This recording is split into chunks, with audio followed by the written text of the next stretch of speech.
also what's going on with Gaza right now, where you have an entire population that is completely enclosed. These people have no opportunity to be self-sustaining in any way, where every type of electricity, water, aid, everything right now is completely controlled by Israel. What exactly is Israel's intention? What do they expect to happen right now? I'm going to ask a question. Rima, do you think it'd be fair to say that there has never been an opportunity for self-governance in Gaza? An opportunity? Sure, of course there's an opportunity. And who would be responsible for making the most of those opportunities? Well, I think that's what the biggest argument is here, to go back to Rayaba's point, is that the United States has been so closely intertwined. Our governing system, we've supported Israel and this for what Israel is to do, not the Palestinians, but what Israel is to do since the very beginning. So going back to hold on. So let me finish. So he had mentioned the Balfour Declaration. We have AIPAC, which is just a constant congressional influence. If you look at any type of anything that has to do with Israel in the past even year, you're going to see an overwhelming majority of Republicans and Democrats voting in favor. I'm talking just small percentages of nays. Like you're talking like maybe seven Republicans and maybe 22 Democrats, right? That will be and hundreds of Republicans and Democrats in favor of. So we're actually going off topic. No.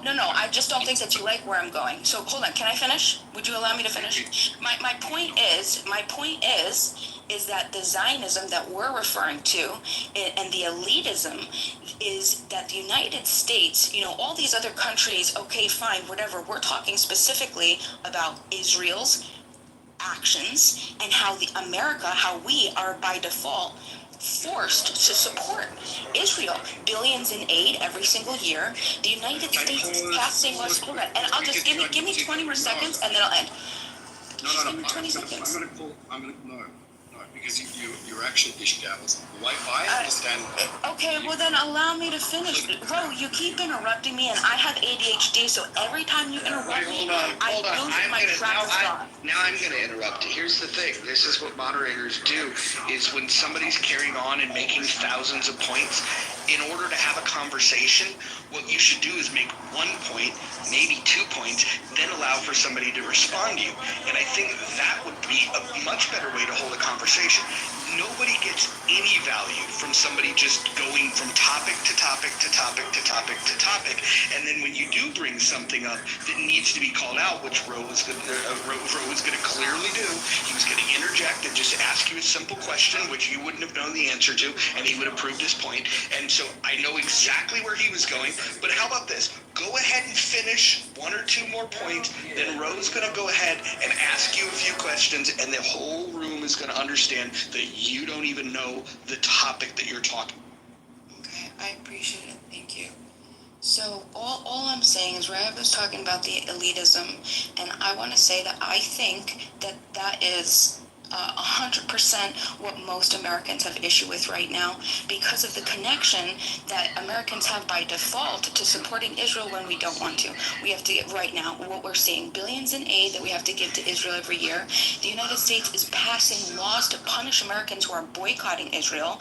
We have blocks on international efforts if we want to hold Israel accountable, and like you see what just happened in Florida, right?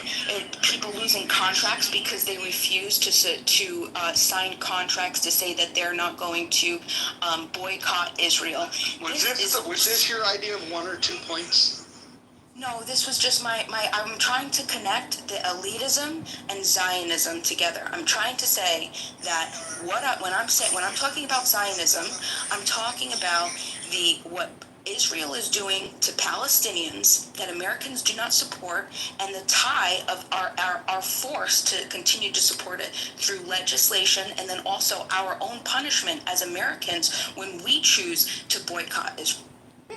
See, I'm going to point something out here, okay? Lima, why I was trying to stop you like 5, 10, 15 minutes ago, whatever it was,